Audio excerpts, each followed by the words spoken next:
السلام عليكم ورحمة الله وبركاته أحبتي في الله متابعين قناة تفسير الأحلام مع رانيا. هقدم لكم النهاردة تفسير رؤيا البصاق في المنام. أولا، رؤيا البصاق على شخص في المنام تدل على قذفه وتسليط اللسان عليه. وقيل من رأى أنه يتف في وجه شخص أو دب في الحلم فأنه يخرج من كلام بغير محله ويتدخل بشؤون الآخرين.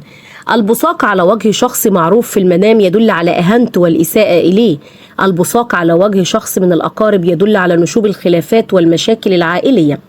رؤية التف في أذن شخص في المنام تدل على قول كلام مكروه له. ومن رأى أنه يبصق في عين شخص ما في الحلم يدل على المكايدة والحقد.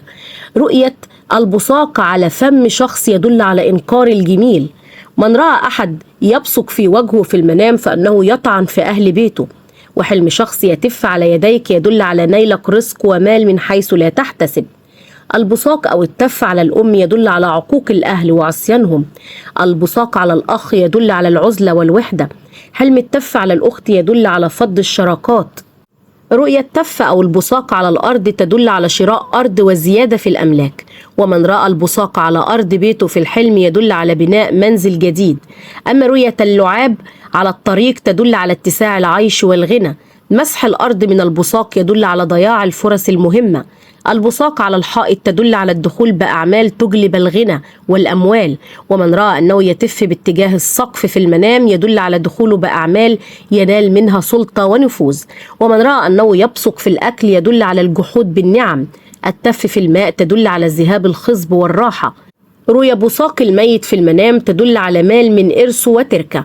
ورؤية الميت يبصق على الجدار تدل على الاستفادة من تركته.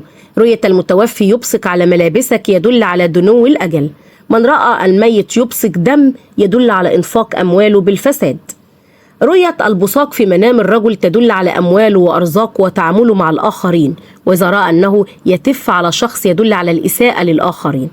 رؤيا البصاق على الملابس تدل على الحزن والهموم. ومن رأى أنه يبصق على ملابسه فأنه مرضه يطول وتتغير أحواله للأسوأ. من رأى شخص آخر يبصق على ملابسه يدل على ضرر وأذى يصيب من هذا الشخص. ومن رأى خروج البصاق أو التف الأبيض من فمه يدل على قول كلام جميل بحق الآخرين. اللعاب الأبيض مع رغوة في المنام تدل على قول الكذب والكلام القبيح.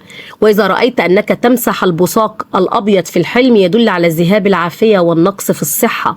البصاق الأسود دليل على الهم. ومن رأى أن بصاقه لونه أصفر يدل على إصابته بمرض. إذا رأيت بصاقك لونه أحمر يدل على الفساد في الأقوال والأفعال. ورؤية اللعاب لونه أخضر تدل على البركة في الرزق.